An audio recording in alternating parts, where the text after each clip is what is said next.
ರಾಜ್ಯ ಬಿಜೆಪಿಯ ಪ್ರತಿಭಟನಾ ಸ್ವರೂಪ ಬದಲಾಗ್ತಾ ಇದೆ. ಮತ್ತೊಂದೆಡೆ ಕರ್ನಾಟಕದಲ್ಲಿ 43 ಲಕ್ಷ ಮತದಾರರಿಗೆ ನೋಟಿಸ್ ನೀಡೋಕೆ ಚುನಾವಣಾ ಆಯೋಗ ಮುಂದಾಗಿದೆ. ಇನ್ನೊಂದು ಕಡೆ ಚಿಕ್ಕಮಗಳೂರು ಟಿಪ್ಪು ಕಟೌಟ್ ರೀಲ್ಸ್ ವಿವಾದ ಈಗ ರಾಜ್ಯ ರಾಜಕೀಯದಲ್ಲಿ ಕೆಸರೆರಚಾಟಕ್ಕೆ ಕಾರಣ ಆಗಿದೆ. ನಮಸ್ಕಾರ ವೀಕ್ಷಕರೇ, ಕರುನಾಡ ಕನ್ನಡಿ ಕಾರ್ಯಕ್ರಮಕ್ಕೆ ಸ್ವಾಗತ. ನಾನು ರಕ್ಷಿತಾ ಕರ್ಕೇರ.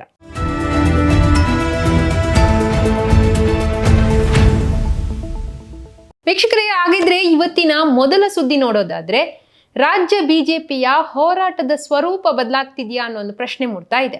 ಆಡಳಿತಾರೂಢ ಕಾಂಗ್ರೆಸ್ ಸರ್ಕಾರದ ವಿರುದ್ಧ ಹೋರಾಟ ತೀವ್ರಗೊಳಿಸಿರುವ ಬಿಜೆಪಿ ಸಂಘಟಿತ ಹೋರಾಟದ ಹಾದಿ ಹಿಡಿದಿದೆ ಅಂತ ಹೇಳಲಾಗ್ತಿದೆ. ಸಚಿವ ಬಿ ನಾಗೇಂದ್ರ ರಾಜೀನಾಮೆಗೆ ಒತ್ತಾಯಿಸಿ ಕಳೆದೊಂದಷ್ಟು ದಿನಗಳಿಂದ ವಿಧಾನಸಭಾ ಕಲಾಪಕ್ಕೆ ಅಡ್ಡಿಪಡಿಸುತ್ತಿದ್ದಂತ ಬಿಜೆಪಿ ಈಗ ಸದನದ ಹೊರಗೂ ಉಗ್ರ ಹೋರಾಟಕ್ಕಿಳಿದಿದೆ.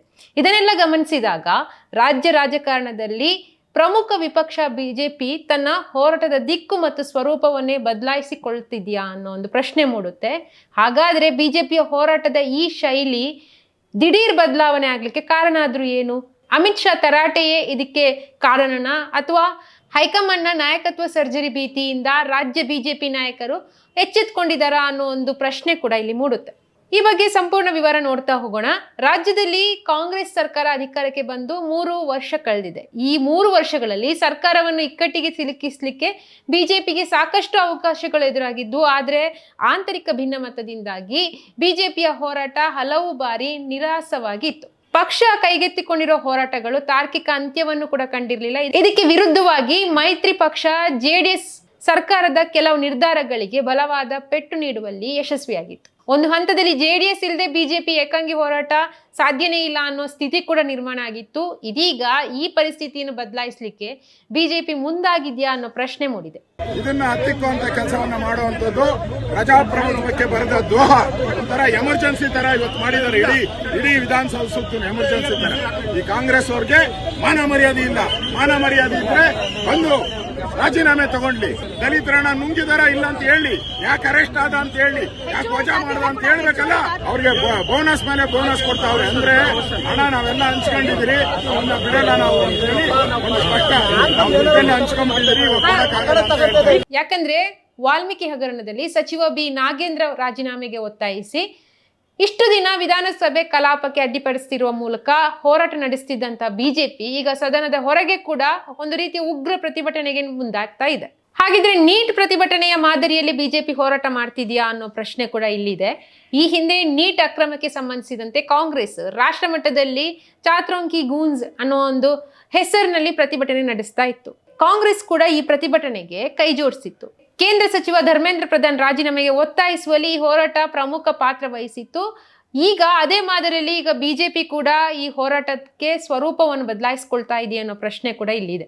ವಾಲ್ಮೀಕಿ ಹಗರಣದಲ್ಲಿ ಆರೋಪಿಯಾಗಿರುವ ಸಚಿವ ಬಿ ನಾಗೇಂದ್ರ ಅವರನ್ನು ಮತ್ತೆ ಸಂಪುಟಕ್ಕೆ ಸೇರಿಸಿಕೊಂಡಿರೋದನ್ನು ವಿರೋಧಿಸಿ ಅವರ ರಾಜೀನಾಮೆಗೆ ಒತ್ತಾಯಿಸಿ ಬಿಜೆಪಿ ಈಗ ಮಾಡು ಇಲ್ಲವೇ ಮಡಿ ಅನ್ನೋ ಒಂದು ಹೋರಾಟಕ್ಕೆ ಮುಂದಾಗಿದೆ. ಈ ಬಾರಿ ಬಿಜೆಪಿ ತನ್ನ ಪ್ರತಿಭಟನೆಯ ಸ್ವರೂಪವನ್ನು ಬದಲಾಯಿಸಿಕೊಂಡಿದೆ. ಇಷ್ಟು ದಿನ ಸರ್ಕಾರದ ವಿರುದ್ಧ ಒಂದು ರೀತಿಯ ಮೃದು ಧೋರಣೆ ಅನುಸರಿಸುತ್ತಿದ್ದ ಒಂದು ಆರೋಪ ಈ ಪಕ್ಷದ ನಾಯಕರ ಮೇಲೆ ಕೇಳಿ ಬರ್ತಾ ಇತ್ತು. ಇದೇ ವಿಚಾರಕ್ಕೆ ಕೇಂದ್ರದ ವರಿಷ್ಠರಿಂದಲೂ ಕೂಡ ರಾಜ್ಯ ಬಿಜೆಪಿ ನಾಯಕರನ್ನು ತರಾಟೆಗೆ ತೆಗೆದುಕೊಂಡಂತಹ ಪರಿಸ್ಥಿತಿಗಳು ನಿರ್ಮಾಣ ಆಗಿತ್ತು.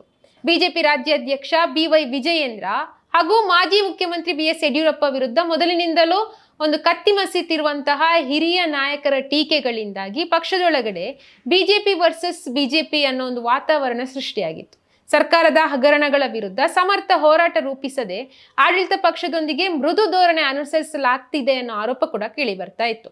ಇದು ಪಕ್ಷದ ಕಾರ್ಯಕರ್ತರಲ್ಲಿ ಒಂದು ರೀತಿಯ ಗೊಂದಲವನ್ನೇ ಮೂಡಿಸ್ತಾ ಇತ್ತು. ವಿಜಯೇಂದ್ರ ಅಶೋಕ್ ನಡುವೆ ಒಂದು ರೀತಿಯ ಸಾಮರಸ್ಯದ ಕೊರತೆ ಇಲ್ಲಿದೆಯಾ, ಇದರ ಪರಿಣಾಮನ ಅಂತ ಅನ್ನೋ ಒಂದು ಪ್ರಶ್ನೆ ಕೂಡ ಇದೆ. ಬಿಜೆಪಿ ರಾಜ್ಯಾಧ್ಯಕ್ಷ BY ವಿಜಯೇಂದ್ರ ಹಾಗೂ ವಿರೋಧ ಪಕ್ಷ ನಾಯಕರಾಗಿರುವಂತಹ ಅಶೋಕ್ ನಡುವೆ ಒಂದು ರೀತಿಯ ಸಾಮರಸ್ಯದ ಕೊರತೆ ಇದೆ. ಸದನದ ಒಳಗೆ ಮತ್ತು ಹೊರಗಿನ ಹೋರಾಟಗಳು ನಿರೀಕ್ಷಿತ ಫಲ ಕಾಣಿಸ್ತಿಲ್ಲ. ಇದೇ ಕಾರಣದಿಂದಾಗಿ ಈ ರೀತಿ ಆಗ್ತಾ ಇದೆ ಅನ್ನೋ ಚರ್ಚೆ ಕೂಡ ಬಿಜೆಪಿಯಲ್ಲಿತ್ತು. ಬಿಜೆಪಿ ಕೇವಲ ರಾಜಕೀಯ ಹಗರಣಗಳನ್ನು ಬೆನ್ನು ಹತ್ತುತ್ತಿದೆ, ಆದರೆ ಬರಗಾಲ, ಬೆಲೆ ಏರಿಕೆಯಂತಹ ನಿಜವಾದ ವಿಚಾರಗಳೇನಿದೆ, ಜನಪರ ಸಮಸ್ಯೆಗಳೇನಿದೆ, ಇವುಗಳ ಬಗ್ಗೆ ಪರಿಣಾಮಕಾರಿಯಾಗಿ ಹೋರಾಟ ನಡೆಸ್ತಿಲ್ಲ ಅನ್ನೋ ಟೀಕೆ ಕೂಡ ಬಿಜೆಪಿ ಬಗ್ಗೆ ಕೇಳಿ ಬರ್ತಾ ಇತ್ತು. ಆದರೆ ಮೈತ್ರಿ ಪಕ್ಷ ಜೆಡಿಎಸ್ ಸರ್ಕಾರದ ಸಣ್ಣ ಪುಟ್ಟ ನಿರ್ಧಾರಗಳನ್ನು ಕೂಡ ಟೀಕಿಸ್ತಾ ನಿರಂತರ ಹೋರಾಟ ಮಾಡ್ತಾ ಇತ್ತು. ಹೀಗಾಗಿ ರಾಜ್ಯದಲ್ಲಿ ಅಧಿಕೃತವಾಗಿ ಜೆಡಿಎಸ್ ವಿಪಕ್ಷ ಆಗಿದೆಯೋ ಅಥವಾ ಬಿಜೆಪಿ ಆಗಿದೆಯೋ ಅನ್ನೋ ಒಂದು ಅನುಮಾನ ಕೂಡ ರಾಜಕೀಯ ವಲಯದಲ್ಲಿ ಸಹಜವಾಗಿ ಮೂಡಿತ್ತು. ಇನ್ನು ಬಿಜೆಪಿಯ ಹೋರಾಟಗಳು ಯಾವುದು ತಾರ್ಕಿಕ ಅಂತ್ಯ ಕಂಡಿರಲಿಲ್ಲ. ಈ ಹಿಂದೆ ಮೂಡ ಹಗರಣದ ವಿರುದ್ಧ ಬಿಜೆಪಿ ಮೈಸೂರಿನವರೆಗೆ ಪಾದಯಾತ್ರೆ ಮಾಡಿತ್ತು. ಕೆಪಿಎಸ್ಸಿ ಅಕ್ರಮ ಇರಬಹುದು, ಅಬಕಾರಿ ಹಗರಣ ಸೇರಿದಂತೆ ಹಲವು ವಿಚಾರಗಳಲ್ಲಿ ಹೋರಾಟ ನಡೆಸಿತ್ತು. ಆದ್ರೆ ಈ ಹಲವು ಹೋರಾಟಗಳು ಯಾವತ್ತೂ ಕೂಡ ತಾರ್ಕಿಕ ಅಂತ್ಯ ಕೂಡ ಕಂಡೇ ಇರಲಿಲ್ಲ. ಇದಕ್ಕೆ ವಿರುದ್ಧವಾಗಿ ಜೆಡಿಎಸ್ ಗ್ರೇಟರ್ ಬೆಂಗಳೂರು ಕಾಯ್ದೆ ಸೇರಿದಂತೆ ಹಲವು ಸಣ್ಣ ಪುಟ್ಟ ವಿಚಾರಗಳಲ್ಲೂ ಕೂಡ ಹೋರಾಟ ನಡೆಸಿತ್ತು. ವಿಶೇಷವಾಗಿ ಬಿಡದಿ ಟೌನ್ಶಿಪ್ ಯೋಜನೆ ವಿರುದ್ಧ ಜೆಡಿಎಸ್ ಗಟ್ಟಿಯಾಗಿ ಧ್ವನಿ ಎತ್ತಿತ್ತು, ಹೋರಾಟ ನಡೆಸಿತ್ತು, ಪಾದಯಾತ್ರೆಯನ್ನು ಕೂಡ ಮಾಡಲಿಕ್ಕೆ ಮುಂದಾಗಿತ್ತು. ಜೆಡಿಎಸ್ ನಾಯಕರ ವಿರುದ್ಧ ಕಾಂಗ್ರೆಸ್ ಪೋಸ್ಟರ್ ಅಭಿಯಾನ ನಡೆಸಿದ್ರು ಕೂಡ ರೈತರ ವಿಚಾರದಲ್ಲಿ ಜೆಡಿಎಸ್ ತೆಗೆದುಕೊಂಡಂತಹ ಒಂದು ಗಟ್ಟಿ ನಿರ್ಧಾರ ಏನಿದೆಯಲ್ಲ, ಅದು ಬಿಜೆಪಿಗೆ ಒಂದು ರೀತಿ ಮುಜುಗರ ಅಂತಾನೆ ಹೇಳ್ಬೋದು. ಬಿಡದಿ ಟೌನ್ಶಿಪ್ ಯೋಜನೆ ವಿಚಾರದಲ್ಲಿ ಬಿಜೆಪಿ ತನ್ನ ಮೈತ್ರಿ ಪಕ್ಷ ಜೆಡಿಎಸ್ ಜೊತೆ ಸೇರ್ಕೊಂಡು ಹೋರಾಟ ನಡೆಸ್ತಾ ಇದೆ. ಕೇಂದ್ರ ಸಚಿವ HD ಕುಮಾರಸ್ವಾಮಿ ಅವರು ಬಿಡದಿ ಹೋರಾಟವನ್ನೇ ಪ್ರಬಲ ಅಸ್ತ್ರವನ್ನಾಗಿ ಮಾಡ್ಕೊಂಡಿದ್ದಾರೆ.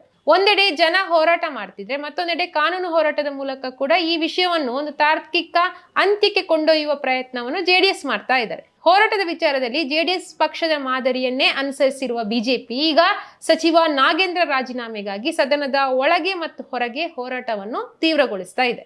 ಇನ್ನು ಅಮಿತ್ ಶಾ ತರಾಟೆ ಬಳಿಕ ಬಿಜೆಪಿ ಆಕ್ರಮಣಕಾರಿಯಾಗಿ ಬದಲಾಗ್ತಾ ಇದೆಯಾ ಅನ್ನೋ ಒಂದು ಪ್ರಶ್ನೆ ಕೂಡ ಇದೆ. ಈ ಹಿಂದೆ ಕೇಂದ್ರ ಗೃಹ ಸಚಿವ ಅಮಿತ್ ಶಾ ಬೆಂಗಳೂರಿಗೆ ಭೇಟಿ ನೀಡಿದ್ದಾಗ BY ವಿಜಯೇಂದ್ರ ಹಾಗೂ ಆರ್ ಅಶೋಕ್ ಅವರನ್ನು ತೀವ್ರವಾಗಿ ಒಂದು ರೀತಿಯ ಕ್ಲಾಸ್ ತಗೊಂಡಿದ್ರು. ಈ ಬಗ್ಗೆ ಮಾಹಿತಿಗಳು ಹೊರಬಿದ್ದಿತ್ತು. ಕಾಂಗ್ರೆಸ್ ಸರ್ಕಾರದ ವಿರುದ್ಧ ಹೋರಾಟ ರೂಪಿಸಲಿಕ್ಕೆ ಸಾಕಷ್ಟು ವಿಷಯಗಳಿದ್ರು. ಆಂತರಿಕ ಭಿನ್ನಮತದಲ್ಲೇ ಮುಳುಗಿರೋದು ಸರಿಯಲ್ಲ ಅನ್ನೋ ಒಂದು ಎಚ್ಚರಿಕೆ ಕೂಡ ನೀಡಲಾಗಿತ್ತು. ಇತ್ತೀಚೆಗೆ ರಾಷ್ಟ್ರ ಮಟ್ಟದಲ್ಲೂ ಬಿಜೆಪಿ ಪಕ್ಷದೊಳಗಡೆ ಭಾರೀ ಬದಲಾವಣೆ ಮಾಡ್ತಿದೆ. ಬೇರೆ ಬೇರೆ ರಾಜ್ಯಗಳಲ್ಲೂ ನಾಯಕತ್ವಕ್ಕೆ ಸರ್ಜರಿ ನಡೆಸಲಾಗ್ತಾ ಇದೆ.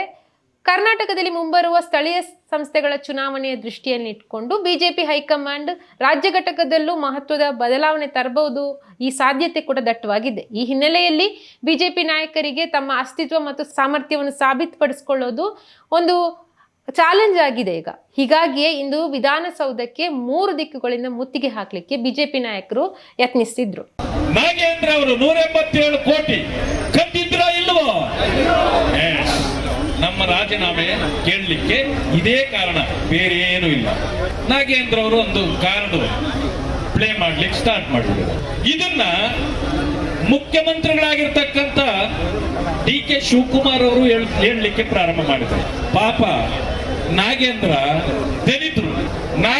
ದಲಿತರಾಗಿರೋದ್ರಿಂದ ಬಿಜೆಪಿಯವರು ಟಾರ್ಗೆಟ್ ಮಾಡ್ತಿದ್ದಾರೆ ಅಂತ ಹೇಳಿದ್ದಾರೆ.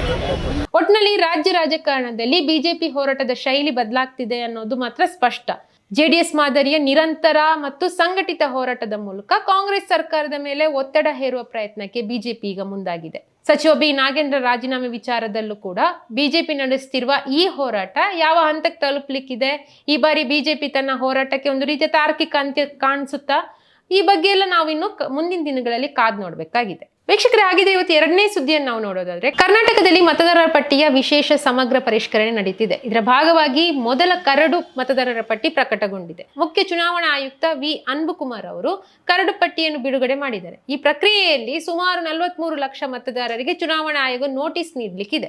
ERO ಅಥವಾ ಚುನಾವಣಾ ನೋಂದಣಿ ಅಧಿಕಾರಿಗಳಿಂದ ನೋಟಿಸ್ ಪಡೆದ ಮತದಾರರಿಗೆ ಆಕ್ಷೇಪಣೆ ಸಲ್ಲಿಸಲಿಕ್ಕೆ ಮತ್ತು ಅಗತ್ಯ ತಿದ್ದುಪಡಿ ಮಾಡಿಕೊಳ್ಳಿಕ್ಕೆ ಅವಕಾಶ ಮಾಡಿಕೊಡಲಾಗಿದೆ. ಇದೊಂದು ರೀತಿಯಲ್ಲಿ ಮತದಾರರಿಗೆ ಒಂದು ಗುಡ್ ನ್ಯೂಸ್ ಅಂತಾನೆ ಹೇಳ್ಬೋದು. ಇನ್ನು ರಾಜ್ಯದಲ್ಲಿ ನಡೆದ ಎನಿಮರೇಷನ್ ಪ್ರಕ್ರಿಯೆಯ ಅಂಕಿಅಂಶಗಳನ್ನು ನೋಡೋದಾದ್ರೆ, ರಾಜ್ಯದಲ್ಲಿ ಒಟ್ಟು 5.55 ಕೋಟಿ ಎನಿಮರೇಷನ್ ಫಾರಂಗಳನ್ನು ವಿತರಿಸಿ ಮತದಾರರಿಂದ ಫಾರಂಗಳನ್ನು ಭರ್ತಿ ಮಾಡಲಾಗಿದೆ. ಇವುಗಳಲ್ಲಿ ಒಟ್ಟು 4.44 ಕೋಟಿ ಮತದಾರರ ಫಾರಂಗಳು ಡಿಜಿಟಲೀಕರಣಗೊಂಡಿದೆ. ಆದರೆ ಮ್ಯಾಪಿಂಗ್ ಪ್ರಕ್ರಿಯೆಯಲ್ಲಿ ಲಭ್ಯರಾಗದ ಸುಮಾರು 43,80,740 ಮತದಾರರಿಗೆ ಇದೀಗ ನೋಟಿಸ್ ನೀಡಲಾಗ್ತಿದೆ. ಇದೇ ಆಗಸ್ಟ್ 27ರಿಂದ ಮತದಾರರಿಗೆ ನೋಟಿಸ್ ನೀಡಲಿಕ್ಕೆ ಚುನಾವಣಾ ಆಯೋಗ ಸಿದ್ಧತೆ ಮಾಡ್ತಾ ಇದೆ. ಹಾಗಿದ್ರೆ ನೋಟಿಸ್ ಬಂದ್ರೆ ಮತದಾರರು ಭಯ ಪಡ್ಬೇಕಂತಿಲ್ಲ. ಚುನಾವಣಾ ಆಯೋಗ ಕೇಳುವ ಅಗತ್ಯ ದಾಖಲೆಗಳನ್ನು ಅಲ್ಲಿ ಒದಗಿಸಿ ತಮ್ಮ ವಿವರಗಳನ್ನು ದೃಢೀಕರಿಸಿದ್ರೆ ಸಾಕು, ಮತದಾರರ ಹಕ್ಕನ್ನು ಪಡೆಯಲಿಕ್ಕೆ ಇದು ಸುಲಭ ಸಾಧ್ಯ. ಆದ್ರೆ ನೋಟಿಸ್ ಅನ್ನು ನಿರ್ಲಕ್ಷ್ಯ ಮಾಡಿದ್ರೆ ಸಮಸ್ಯೆ ಆಗೋ ಸಾಧ್ಯತೆ ಮಾತ್ರ ದಟ್ಟವಾಗಿದೆ. ಯಾಕಂದ್ರೆ ಚುನಾವಣಾ ಆಯೋಗ ನೀಡುವ ನೋಟಿಸ್ಗೆ ಸೂಕ್ತ ರೀತಿಯಲ್ಲಿ ಸ್ಪಂದಿಸದೇ ಇದ್ರೆ ಅಂತಿಮ ಮತದಾರರ ಪಟ್ಟಿಯಿಂದ ನಿಮ್ಮ ಹೆಸರು ಕೈ ಬಿಡುವ ಸಾಧ್ಯತೆ ಅಲ್ಲಿರುತ್ತೆ, ಅಥವಾ ತೆಗೆದು ಹಾಕುವ ಸಾಧ್ಯತೆ ಕೂಡ ಅಲ್ಲಿ ಇದೆ. ಇನ್ನು ಚುನಾವಣಾ ಆಯೋಗದ ಒಟ್ಟು 1.07 ಕೋಟಿ ಮತದಾರರನ್ನು ASDDO ಪಟ್ಟಿಯಲ್ಲಿ ಗುರುತಿಸಿದೆ. ಅಂದ್ರೆ ಮ್ಯಾಪಿಂಗ್ ವೇಳೆ ಲಭ್ಯರಿಲ್ಲದಿರೋದು, ಸ್ಥಳಾಂತರಗೊಂಡಿರುವವರು, ಮೃತಪಟ್ಟವರು, ಡೂಪ್ಲಿಕೇಟ್ ಮತದಾರರು ಮತ್ತು ಇತರೆ ಕಾರಣಗಳಿಂದ ಪರಿಶೀಲನೆಗೆ ಗುರಿಪಡಿಸಲಾಗದ ಮತದಾರರ ಪಟ್ಟಿಯದು. ಈ ಪಟ್ಟಿಯಲ್ಲಿ ಇರುವವರು ಬೂತ್ ಮಟ್ಟದ ಅಧಿಕಾರಿ ಅಥವಾ ಚುನಾವಣಾ ನೋಂದಣಿ ಅಧಿಕಾರಿಯನ್ನು ಸಂಪರ್ಕಿಸಬೇಕಾಗುತ್ತೆ. ಅಲ್ಲದೆ ತಮ್ಮ ಗುರುತು, ಪೌರತ್ವ ಮತ್ತು ಡೇಟ್ ಆಫ್ ಬರ್ತ್ ಅನ್ನು ಇತರ ಅಗತ್ಯ ದಾಖಲೆಗಳ ಮೂಲಕ ಸಾಬೀತುಪಡಿಸಬೇಕಾಗುತ್ತೆ. ಮತದಾರರು ನೀಡುವ ದಾಖಲೆಗಳ ನೈಜತೆಯನ್ನು ಪರಿಶೀಲಿಸಿದ ಬಳಿಕ ಮತದಾನದ ಹಕ್ಕನ್ನು ಮರುಸ್ಥಾಪಿಸಲಿಕ್ಕೆ ಚುನಾವಣಾ ಆಯೋಗ ಕ್ರಮ ಕೈಗೊಳ್ಳುತ್ತೆ. ಈಗ ಡ್ರಾಫ್ಟ್ ಎಲೆಕ್ಟ್ರೋಲ್ ಏನು ನಾವು ಪಬ್ಲಿಷ್ ಮಾಡ್ತಾ ಇದ್ದೀವಿ, ಅದರಲ್ಲಿ ನಮ್ಗೆ ಗೊತ್ತಿದ್ದಂಗೆ ಈಗಾಗಲೇ 4,40,35,975 ಜನರದು ಹೆಸರು ಇರ್ತದೆ. ಅದು ಮೊದಲೇ ನಾವು ಕ್ಲಾರಿಫೈ ಮಾಡಿದ್ದೀವಿ. ಯಾರ್ಯಾರು ASDO ಪಟ್ಟಿಯಲ್ಲಿ ಹೆಸರಿತ್ತು ಅವ್ರಿಗೆ ಬಿಟ್ಟು ಯಾರ್ಯಾರು ಎನ್ಯುಮರೇಷನ್ ಫಾರ್ಮ್ ಸೈನ್ ಮಾಡಿ ವಾಪಸ್ ಕೊಟ್ಟಿದ್ದಾರೆ ಅವರೆಲ್ಲರ ಹೆಸರು ಈ ಡ್ರಾಫ್ಟ್ ರೋಲಲ್ಲಿ ಇರ್ತವೆ. ಈಗ 4,36,35,975 ಮತದಾರರ ಪೈಕಿ ಪುರುಷರು 2,21,59,240 ಇದ್ದಾರೆ. ಮಹಿಳೆಯರು 2,24,73,864 ಮತದಾರರು ಇದ್ದಾರೆ. ಅದರ್ಸ್ 2,871 ಮತದಾರರು ಇದ್ದಾರೆ. ಅದರಲ್ಲಿ 18 ವಯಸ್ಸಿಂದ 19 ವಯಸ್ಸಿಗೆ ಒಳಪಟ್ಟಿರುವ ಮತದಾರರ ಸಂಖ್ಯೆ 3,70,341. PWD elector, person with disability, ಆ ಎಲೆಕ್ಟರ್ ಸಂಖ್ಯೆ 5,55,691. NRI electors 951. Service electors 44,176. ಈಗ ಜನರಲ್ ಎಲೆಕ್ಟರ್ 4,44,35,975. Service elector 44,186. ಒಟ್ಟಾರೆ 4,46,80,151 ಮತದಾರರು ಕರ್ನಾಟಕದಲ್ಲಿ ಇದ್ದಾರೆ. ಇನ್ನು ಬೆಂಗಳೂರಿನ ಪರಿಸ್ಥಿತಿಯನ್ನು ನೋಡೋದಾದ್ರೆ, ಒಂದೇ ನಗರದಲ್ಲಿ ಸುಮಾರು 23.45 ಲಕ್ಷ ಮತದಾರರು ಮ್ಯಾಪಿಂಗಿಗೆ ಲಭ್ಯರಾಗಿಲ್ಲ. ಹೀಗಾಗಿ ಇವರಿಗೂ ಕೂಡ ನೋಟಿಸ್ ಬರಲಿದೆ. ಆದ್ರೆ ಮತ್ತೊಮ್ಮೆ ಹೇಳೋದಾದ್ರೆ, ನೋಟಿಸ್ ಪಡೆದವರು ಭಯ ಪಡಬೇಕಾಗಿಲ್ಲ. ನೋಟಿಸ್ನಲ್ಲಿ ಚುನಾವಣಾ ಆಯೋಗ ಕೇಳುವ ದಾಖಲೆಗಳನ್ನು ಕೊಟ್ರೆ ಸಾಕು, ತಮ್ಮ ಹೆಸರನ್ನು ಆ ಪಟ್ಟಿಯಲ್ಲಿ ಉಳಿಸ್ಕೋಬಹುದು. ಹೊಸದಾಗಿ ಮತದಾರರ ಪಟ್ಟಿಗೆ ಸೇರಬೇಕಾದ್ರೆ ಫಾರಂ 6 ಅಡಿ ಅರ್ಜಿ ಸಲ್ಲಿಸಲಿಕ್ಕೆ ಅವಕಾಶ ಕೂಡ ಇದೆ. ಅದೇ ರೀತಿ ವಿಳಾಸ ತಿದ್ದುಪಡಿ ಮಾಡಿಕೊಳ್ಳಲಿಕ್ಕೆ ಅಥವಾ ಒಂದು ಕ್ಷೇತ್ರದಿಂದ ಮತ್ತೊಂದು ಮತಕ್ಷೇತ್ರಕ್ಕೆ ಸ್ಥಳಾಂತರ ಕೋರುವವರು ಫಾರಂ 8 ಅರ್ಜಿಯನ್ನು ಭರ್ತಿ ಮಾಡಿ ಅಗತ್ಯ ದಾಖಲೆಗಳನ್ನು ಕೊಟ್ಟರೆ ಸಾಕು. ಹಾಗಾದ್ರೆ ನೋಟಿಸ್ ಪಡೆದವರು ಯಾವ ದಾಖಲೆಯನ್ನು ನೀಡಬೇಕು ಅಂತಂದ್ರೆ, ಮೊದಲನೇದಾಗಿ ಮತದಾರರ ಗುರುತಿನ ಚೀಟಿಯಲ್ಲಿರುವ ಅಥವಾ ಪ್ರಸ್ತುತ ವಾಸವಿರುವ ವಿಳಾಸವನ್ನು ದೃಢೀಕರಿಸುವ ದಾಖಲೆಯನ್ನು ನೀಡಬೇಕು. ಗುರುತು ಮತ್ತು ಪೌರತ್ವದ ಸಾಕ್ಷ್ಯಕ್ಕಾಗಿ ಆಧಾರ್ ಕಾರ್ಡ್, ಪ್ಯಾನ್ ಕಾರ್ಡ್ ಅಥವಾ ಚಾಲನಾ ಪರವಾನಗಿ, ಡ್ರೈವಿಂಗ್ ಲೈಸೆನ್ಸ್ ಸೇರಿದಂತೆ ಅಗತ್ಯ ದಾಖಲೆಗಳನ್ನು ಸಲ್ಲಿಸಬೇಕಾಗುತ್ತೆ. ಡೇಟ್ ಆಫ್ ಬರ್ತ್ ಸಾಕ್ಷ್ಯಕ್ಕಾಗಿ ಜನನ ಪ್ರಮಾಣ ಪತ್ರ ಇರ್ಬೋದು ಅಥವಾ SSLC ಮಾರ್ಕ್ಸ್ ಕಾರ್ಡ್ ಇರ್ಬೋದು, ಇವುಗಳನ್ನು ಸಲ್ಲಿಸಬೇಕಾಗುತ್ತೆ. ಈ ದಾಖಲೆಗಳನ್ನು BLO ಅಥವಾ ERO ಅಧಿಕಾರಿಗಳಿಗೆ ಸಲ್ಲಿಸಿದ್ರೆ ಆಯ್ತು. ಇನ್ನು ಯಾರಿಗೆಲ್ಲ ನೋಟಿಸ್ ಸಿಗ್ಲಿಕ್ಕಿದೆ ಅಂತ ನೋಡೋದಾದ್ರೆ, ಮ್ಯಾಪಿಂಗ್ ಆಗದೇ ಇರುವ ಮತದಾರರಿಗೆ ಅವರ ಮತದಾರರ ಸ್ಥಳ ಅಥವಾ ಗ್ರಾಮ ಪಂಚಾಯಿತಿ ವ್ಯಾಪ್ತಿಯಲ್ಲಿ ನೋಟಿಸ್ ನೀಡಲಾಗುತ್ತೆ. ನೋಟಿಸ್ ನೀಡಿದ ಬಳಿಕ ಬೂತ್ ಮಟ್ಟದ ಅಧಿಕಾರಿಗಳೊಂದಿಗೆ ಪರಿಶೀಲನೆ ನಡೆಸಲಾಗುತ್ತೆ. ಈ ವೇಳೆ ನಾನು ಇಲ್ಲಿನ ಮತದಾರ ಎಂಬುದನ್ನು ಸಂಬಂಧಪಟ್ಟ ವ್ಯಕ್ತಿಯೇ ದಾಖಲೆಗಳೊಂದಿಗೆ ಸಾಬೀತುಪಡಿಸಬೇಕಾಗುತ್ತೆ. ನೋಟಿಸ್ನಲ್ಲಿ ತಿಳಿಸಿರುವ ಒಟ್ಟು 12 ದಾಖಲೆಗಳಲ್ಲಿ ಯಾವುದಾದ್ರೂ ಒಂದು ದಾಖಲೆಯನ್ನು ಒದಗಿಸಬೇಕಾಗುತ್ತೆ. ಅದರಲ್ಲೂ ಅತ್ಯಂತ ಮುಖ್ಯವಾಗಿ ನೋಟಿಸ್ ಪಡೆದವರು 7 ದಿನಗಳ ಒಳಗಾಗಿ ಈ ಪ್ರಕ್ರಿಯೆಯನ್ನು ಪೂರ್ಣಗೊಳಿಸಬೇಕಾಗುತ್ತೆ. ಇನ್ನು ಮತದಾರರ ಪಟ್ಟಿಯಲ್ಲಿ ಹೆಸರು ಅಥವಾ ಇತರೆ ವಿವರಗಳಲ್ಲಿ ದೋಷಗಳಿದ್ರೆ ಏನು ಮಾಡಬೇಕು ಅಂತ ನೋಡೋದಾದ್ರೆ, ಹಕ್ಕು ಮತ್ತು ಆಕ್ಷೇಪಣೆ ಸಲ್ಲಿಸಲಿಕ್ಕೆ ಆಗಸ್ಟ್ 24ರಿಂದ ಸೆಪ್ಟೆಂಬರ್ 23ರವರೆಗೆ ಕಾಲಾವಕಾಶ ನೀಡಲಾಗಿದೆ. ಎಲ್ಲಾ ಪರಿಶೀಲನೆ ಮತ್ತು ತಿದ್ದುಪಡಿ ಪ್ರಕ್ರಿಯೆ ಪೂರ್ಣಗೊಂಡ ಬಳಿಕ ಅಕ್ಟೋಬರ್ 10ರಂದು ಅಂತಿಮ ಮತದಾರರ ಪಟ್ಟಿಯನ್ನು ಪ್ರಕಟಿಸಲಾಗುತ್ತೆ. ವೀಕ್ಷಕರೇ, ಒಟ್ಟಿನಲ್ಲಿ ಸುಮಾರು 43,80,000 ಮತದಾರರಿಗೆ ನೋಟಿಸ್ ನೀಡುತ್ತಿರೋದು ಕರ್ನಾಟಕದ ಮತದಾರರ ಪಟ್ಟಿ ಪರಿಷ್ಕರಣೆ ಪ್ರಕ್ರಿಯೆಯ ಅತ್ಯಂತ ಮಹತ್ವದ ಹಂತ ಆಗಿದೆ. ವಿಶೇಷವಾಗಿ ಬೆಂಗಳೂರಿನಲ್ಲಿ 23.45 ಲಕ್ಷ ಮತದಾರರಿಗೆ ಮ್ಯಾಪಿಂಗ್ ಸಂಬಂಧಿತ ನೋಟಿಸ್ ಬರುವ ಸಾಧ್ಯತೆ ಇದೆ. ಹೀಗಾಗಿ ನೋಟಿಸ್ ಬಂದವರು ಆತಂಕ ಪಡುವ ಅಗತ್ಯ ಇಲ್ಲ. ಆದರೆ ಅದನ್ನು ನಿರ್ಲಕ್ಷ್ಯ ಕೂಡ ಮಾಡುವಂತಿಲ್ಲ. ಚುನಾವಣಾ ಆಯೋಗ ಕೇಳುವ ದಾಖಲೆಗಳನ್ನು ಒದಗಿಸಿ 7 ದಿನಗಳೊಳಗಡೆ ಪ್ರಕ್ರಿಯೆಯನ್ನು ಮುಗಿಸಿದ್ರೆ ಆಯಿತು. ಹೆಸರು ಅಥವಾ ವಿವರಗಳಲ್ಲಿ ದೋಷ ಇದ್ರೆ ಸೆಪ್ಟೆಂಬರ್ 23ರವರೆಗೆ ಆಕ್ಷೇಪಣೆ ಮತ್ತು ತಿದ್ದುಪಡಿಗೆ ಅವಕಾಶ ಇದೆ. ಅಂತಿಮ ಮತದಾರರ ಪಟ್ಟಿ ಅಕ್ಟೋಬರ್ 10ರಂದು ಪ್ರಕಟ ಆಗ್ಲಿಕ್ಕಿದೆ. ಆದ್ರಿಂದ ಪ್ರತಿಯೊಬ್ಬ ಮತದಾರರು ತಮ್ಮ ಹೆಸರನ್ನು ಮತದಾರರ ಪಟ್ಟಿಯಲ್ಲಿ ಇದೆಯೋ ಸರಿಯಾಗಿದೆಯೋ ಅಂತ ಒಮ್ಮೆ ಚೆಕ್ ಮಾಡ್ಕೊಳ್ಳೋದು ಅಗತ್ಯ. ವೀಕ್ಷಕರೇ, ಇನ್ನು ಇವತ್ತಿನ ಮೂರನೇ ಸುದ್ದಿಯನ್ನು ನಾವು ನೋಡೋದಾದ್ರೆ, ಚಿಕ್ಕಮಗಳೂರಿನಲ್ಲಿ ಟಿಪ್ಪು ಕಟ್ಔಟ್ ರೀಲ್ಸ್ ವಿವಾದ ಇವತ್ತಾಗಿದೆ. ಚಿಕ್ಕಮಗಳೂರಿನಲ್ಲಿ ಈದ್ ಮಿಲಾದ್ ಅಂಗವಾಗಿ ಹಾಕಿದ್ದಂಥ ಟಿಪ್ಪು ಸುಲ್ತಾನ್ ಕಟ್ಔಟ್, ಅದಕ್ಕೆ ಪಾಕಿಸ್ತಾನಿ ಮುಜಾಹಿದ್ಗೆ ಸಂಬಂಧಿಸಿದ ಹಾಡು ಬಳಸಿರುವ ಆರೋಪ.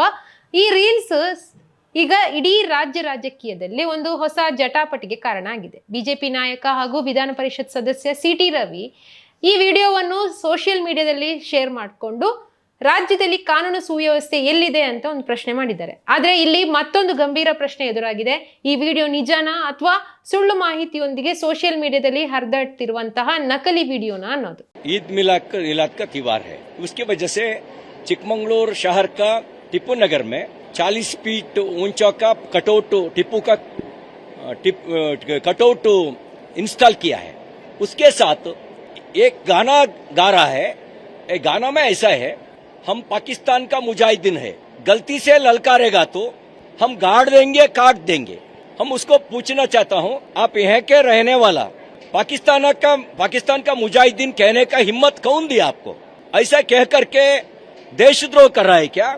किसको काट देंगे, किसको मार देंगे, किसको काट देंगे? बताओ, चैलेंज किसको अब कर रहा है? ಚಿಕ್ಕಮಗಳೂರಿನಲ್ಲಿ ಈದ್ ಮಿಲಾದ್ ಅಂಗವಾಗಿ ಹಾಕಲಾಗಿದ್ದ ಟಿಪ್ಪು ಸುಲ್ತಾನ್ ಕಟೌಟ್ನ ಈ ವಿಡಿಯೋ ಸೋಷಿಯಲ್ ಮೀಡಿಯಾದಲ್ಲಿ ಭಾರಿ ವೈರಲ್ ಆಗ್ತಾ ಇದೆ. ಈ ವಿಡಿಯೋವನ್ನು ಚಿಕ್ಕಮಗಳೂರು ಪವರ್ ಟಿಪ್ಪು ಬಾಯ್ಸ್ ಎಂಬ ಇನ್ಸ್ಟಾಗ್ರಾಮ್ ಖಾತೆಯಲ್ಲಿ ಕೆಲ ಯುವಕರು ಹಂಚಿಕೊಂಡಿದ್ರು. ಈ ವಿಡಿಯೋವನ್ನು ಸೋಷಿಯಲ್ ಮೀಡಿಯಾದಲ್ಲಿ ಹಂಚಿಕೊಂಡು ಸಿಟಿ ರವಿ ಒಂದು ಆಕ್ಷೇಪ ವ್ಯಕ್ತಪಡಿಸಿದ್ರು. ವಿಡಿಯೋಗೆ ಪಾಕಿಸ್ತಾನಿ ಮುಜಾಹಿದ್ಗೆ ಸಂಬಂಧಿಸಿದ ಹಾಡನ್ನು ಬಳಸಲಾಗಿದೆ ಅನ್ನೋ ಆರೋಪ ಕೂಡ ಕೇಳಿಬಂದಿತ್ತು. ಕೋಮು ಸೌಹಾರ್ದತೆಯನ್ನು ಕದಡುವ ರೀತಿಯಲ್ಲಿ ಈ ಹಾಡನ್ನು ಬಳಸಲಾಗಿದೆ ಅಂತ ಅವರ ಪ್ರಮುಖ ಆರೋಪ ಆಗಿತ್ತು. ಈ ಸಂಬಂಧ ಚಿಕ್ಕಮಗಳೂರು ನಗರ ಠಾಣೆಯಲ್ಲಿ PSI ಧನರಾಜ್ ಈಗಾಗಲೇ ದೂರು ದಾಖಲಿಸಿಕೊಂಡಿದ್ದಾರೆ ಎಂಬ ಮಾಹಿತಿ ಕೂಡ ಹೊರಬಿದ್ದಿದೆ. ಇಲ್ಲಿ ಕಾನೂನಿನ ದೃಷ್ಟಿಯಿಂದಲೂ ಕೆಲವು ಗಂಭೀರ ಪ್ರಶ್ನೆಗಳು ಎದುರಾಗಿವೆ.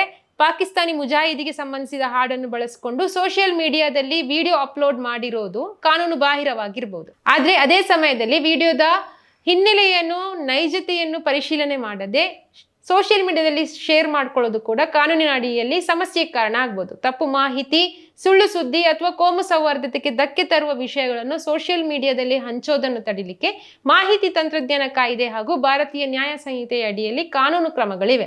ಅದರಲ್ಲೂ ವಿಡಿಯೋ ಅಥವಾ ಅದರಲ್ಲಿ ಮಾಹಿತಿ ನಕಲಿ ಅಂತ ಏನಾದರೂ ತನಿಖೆಯಲ್ಲಿ ದೃಢಪಟ್ಟರೆ ಅದನ್ನು ಯಥಾವತ್ತಾಗಿ ಹಂಚಿಕೊಂಡವರ ಪಾತ್ರವೂ ಕೂಡ ಪರಿಶೀಲನೆಗೆ ಒಳಪಡುತ್ತೆ. ಇತ್ತೀಚಿನ ದಿನಗಳಲ್ಲಿ ಸೋಷಿಯಲ್ ಮೀಡಿಯಾದಲ್ಲಿ ಹರಿದಾಡುವಂತ ಸುದ್ದಿಗಳನ್ನು ಪರಿಶೀಲನೆ ಮಾಡದೆ, ಅದನ್ನು ಫ್ಯಾಕ್ಟ್ ಚೆಕ್ ಮಾಡದೆ ಹಂಚಿಕೊಳ್ಳುವಂತಹ ಒಂದು ಪ್ರವೃತ್ತಿ ಇದೆ.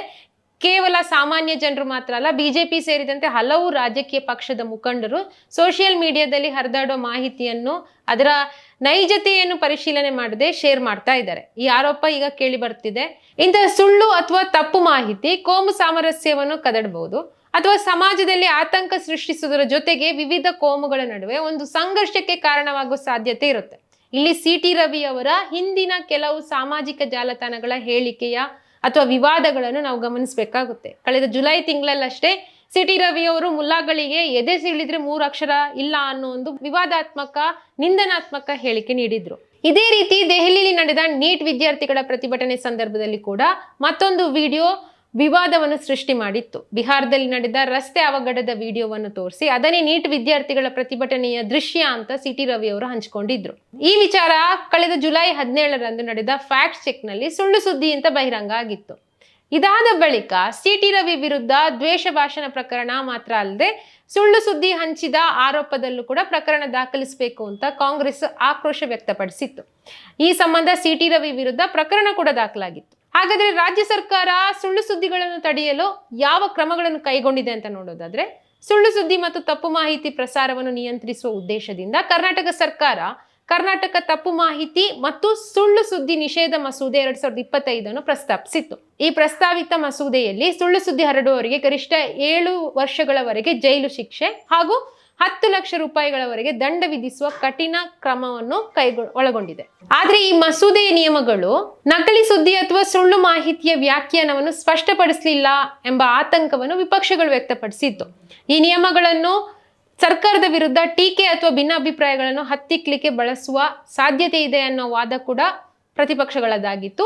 ಈ ಮಸೂದೆ ಸದ್ಯ ಈಗ ಪರಿಶೀಲನೆಯಲ್ಲಿದೆ ಅಷ್ಟೇ, ಇನ್ನೂ ಅಂಗೀಕಾರ ಆಗಿಲ್ಲ, ಅದರ ಮೇಲೆ ಚರ್ಚೆ ಆಗಿಲ್ಲ, ಅದ ಇನ್ನೂ ಅಂಗೀಕಾರಕ್ಕೆ ಬಂದಿಲ್ಲ. ಇದಕ್ಕೂ ಮುನ್ನವೇ ಸುಳ್ಳು ಸುದ್ದಿಗಳನ್ನು ಮಟ್ಟ ಹಾಕಲು ಕಾಂಗ್ರೆಸ್ ಸರ್ಕಾರ 2024ರಲ್ಲಿ ಉನ್ನತ ಮಟ್ಟದ ಫ್ಯಾಕ್ಟ್ ಚೆಕ್ ಸಮಿತಿಯನ್ನು ರಚನೆ ಮಾಡಿತ್ತು. ಲೋಕಸಭಾ ಚುನಾವಣೆ ಸಂದರ್ಭದಲ್ಲಿ ಸುಳ್ಳು ಮಾಹಿತಿ ಹರಡೋದನ್ನು ತಡಿಲಿಕ್ಕೆ ಅಂದಿನ ಮುಖ್ಯಮಂತ್ರಿ ಸಿದ್ದರಾಮಯ್ಯ ನೇತೃತ್ವದ ಸರ್ಕಾರ ಸುಳ್ಳು ಮಾಹಿತಿ ತಡೆ ಘಟಕವನ್ನು ಸ್ಥಾಪಿಸಿತು. ಈ ಘಟಕವು satya.karnataka.government.in ವೆಬ್ಸೈಟ್ ಮೂಲಕ ಸುಮಾರು 90 ದಿನಗಳ ಕಾಲ ಕಾರ್ಯನಿರ್ವಹಿಸಿತ್ತು. ಈ ಅವಧಿಯಲ್ಲಿ ವೆಬ್ಸೈಟ್ನಲ್ಲಿ ಪ್ರತಿನಿತ್ಯ ಸುಮಾರು 64,000 ಲೇಖನಗಳನ್ನು ಪರಿಶೀಲನೆ ಮಾಡಲಾಗ್ತಿತ್ತು. ಈ ಪರಿಶೀಲನೆಯ ಆಧಾರದ ಮೇಲೆ 18 FIRಗಳನ್ನು ಕೂಡ ದಾಖಲೆ ಮಾಡಲಾಗಿತ್ತು. ಆದರೆ ಇದು ಚುನಾವಣಾ ಅವಧಿಗೆ ಸೀಮಿತವಾಗಿತ್ತು ಅಷ್ಟೇ ಹೊರತು ಇದು ಪೂರ್ಣ ಪ್ರಮಾಣದಲ್ಲಿ ಕಾರ್ಯರೂಪಕ್ಕೆ ಬಂದಿರಲಿಲ್ಲ. ಕೇಂದ್ರ ಸರ್ಕಾರವು ಕೂಡ ಮಾಹಿತಿ ತಂತ್ರಜ್ಞಾನ ನಿಯಮಗಳು 2023ರ ಅಡಿಯಲ್ಲಿ ಫ್ಯಾಕ್ಟ್ ಚೆಕ್ ಘಟಕವನ್ನು ಸ್ಥಾಪನೆ ಮಾಡಿತ್ತು. ಆದರೆ ಕೆಲವು ದಿನಗಳ ಬಳಿಕ ಬಾಂಬೆ ಹೈಕೋರ್ಟ್ ಆ ವ್ಯವಸ್ಥೆಯನ್ನು ರದ್ದು ಮಾಡಿತು. ಹೀಗಾಗಿ ಫ್ಯಾಕ್ಟ್ ಚೆಕ್, ಸುಳ್ಳು ಸುದ್ದಿ ನಿಯಂತ್ರಣ ಮತ್ತು ಸಾಮಾಜಿಕ ಜಾಲತಾಣಗಳ ಮೇಲಿನ ನಿಯಂತ್ರಣದ ಪ್ರಶ್ನೆ ಕೇವಲ ಕರ್ನಾಟಕಕ್ಕೆ ಮಾತ್ರ ಸೀಮಿತ ಆಗಿಲ್ಲ, ಇದು ರಾಷ್ಟ್ರೀಯ ಮಟ್ಟದಲ್ಲೂ ಕಾನೂನು ಮತ್ತು ರಾಜಕೀಯ ಚರ್ಚೆಯ ವಿಷಯ ಆಗಿದೆ. ವೀಕ್ಷಕರೇ, ಇದಾಗಿತ್ತು ಇವತ್ತಿನ ಕರುನಾಡ ಕನ್ನಡಿ ಕಾರ್ಯಕ್ರಮ. ನಾಳೆ ಇಂಥದೇ ಇಂಟ್ರೆಸ್ಟಿಂಗ್ 3 ಸುದ್ದಿಗಳ ಅಪ್ಡೇಟ್ಸ್ ಒಂದಿಗೆ ಮತ್ತೆ ಸಿಗ್ತೀವಿ. ಅಲ್ಲಿವರೆಗೆ ನೋಡ್ತಾ ಇರಿ the federal Karnataka YouTube channel. ನಮಸ್ಕಾರ.